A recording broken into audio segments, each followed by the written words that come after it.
जय श्री राम। आज का टॉपिक है सतत सत्कर्म करें।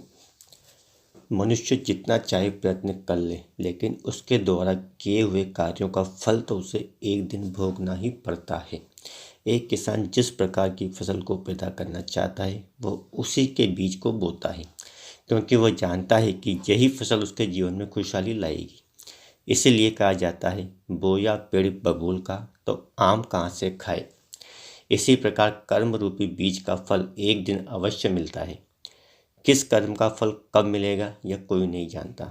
इसलिए गहना कर्मणो गति है कहा गया है। कर्म 3 प्रकार के बताए गए हैं, तामसी, राजसी और सात्विक। इन 3 गुणों से परे तो कोई कर्म है ही नहीं। तामसी कर्म परिणाम को विचार किए बिना अज्ञान से आरंभ किए जाते हैं। इन कर्मों का फल सबसे जल्दी मिलता है। ये कर्म दूसरों का अनिष्ट करने की भावना से किए जाते हैं। इन कर्मों को करने वालों का अंत अति दुखदायी होता है। जैसे एक डाकू द्वारा किसी सज्जन के घर डाका डालना। डाका डालने के कारण शायद उसको भौतिक सुखों की पूर्ति तो जल्द हो जाएगी, लेकिन बाद में सजा मिलने पर अंत अति कष्टदायी होगा। तामसी प्रवृत्ति वाला मनुष्य हर वक्त बुरे विचारों से घिरा रहता है, इसलिए ऐसे कर्मों से बचना चाहिए। राजसी कर्म फल की इच्छा से किए जाते हैं। इन कर्मों का फल मनुष्य को जीवन पर्यंत मिलता रहता है। इसका फल मनुष्य के परिश्रम पर निर्भर करता है। जो मनुष्य अधिक परिश्रम करते हैं, वे संसार के सभी भौतिक सुख भोगने में कामयाब होते हैं। इनको कर्मों से लाभ हानि, यश अपयश, जय पराजय इत्यादि दोनों ही देखने को मिलते हैं। ऐसे कर्म करने वालों की यह सोच होती है कि सांसारिक सुख भोगने के अतिरिक्त जीवन का उद्देश्य है ही नहीं। ऐसा भी होता है कि जीवन में कई बार प्रयत्न करने पर भी सफलता हाथ नहीं लगती, लेकिन बार बार प्रयत्न करने पर एक दिन सफलता हाथ अवश्य आती है। इसलिए कहा जाता है, करत करत अभ्यास के जड़मति होत सुजान, रस्सी आवत जात के सिल पर पड़त निशान। जो लोग एक बार में ही अपनी हार मान लेते हैं, वे अधिकतर जीवन में असफल रहते हैं। सात्विक कर्म दोषों की भलाई के लिए बिना फल की इच्छा से किए जाते हैं। जीवन का उद्देश्य ही सात्विक कर्म होना चाहिए। सात्विक कर्मों द्वारा ही मनुष्य अपनी स्थिति में सुधार कर सकता है। हर जन्म प्राणी द्वारा किए हुए पूर्व जन्मों का ही फल होता है। मनुष्य जन्म सभी प्राणियों से श्रेष्ठ माना गया है, क्योंकि मनुष्य में ज्ञान का भंडार है। मनुष्य जन्म पूर्व जन्मों में किए हुए अच्छे कर्मों का फल है, अतः इसे व्यर्थ नहीं गंवाना चाहिए। सात्विक कर्मों का फल मिलने में देर अवश्य लगती है, लेकिन इनके मिलने के बाद जीवन में इच्छाओं की चाह खत्म हो जाती है।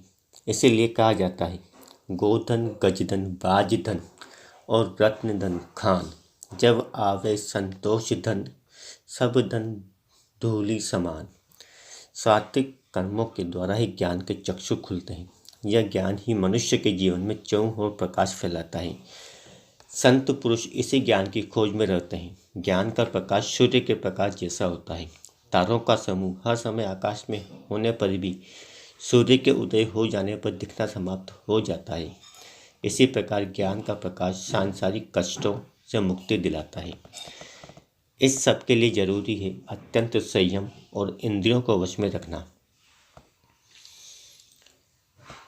इंद्रियां हमारी हैं, फिर भी हम इनके वश में रहते हैं। यही मनुष्य के जीवन में उसके पतन का कारण बनती है। इसलिए महापुरुषों ने सात्विक कर्मों द्वारा मनुष्य जीवन में मोक्ष प्राप्त किया। गौतम बुद्ध, भगवान महावीर, गुरु नानक एवं परम पूज्य गुरुदेव आदि महापुरुष सात्विक कर्म करके ही प्रेरणा स्तंभ बने। भगवान श्री राम ने त्याग और श्री कृष्ण ने कर्म का संदेश संसार को दिया। सात्विक कर्म करने वाले यह सोचते हैं, अपने लिए जीना तो पशुता है, दूसरों के लिए जीना ही मनुष्य धर्म है। अधिकांश मनुष्य अपना जीवन अपने परिवार के लालन पालन में लगा देते हैं। परिवार तो हमारी सात्विक जिम्मेदारी है, इससे हम भाग भी नहीं सकते, लेकिन परिवार के अतिरिक्त भी जीवन में सोचने को बहुत कुछ है। संसार में हर प्राणी को यह ध्यान रखना चाहिए कि उसके कर्मों का फल मिलना सुनिश्चित है।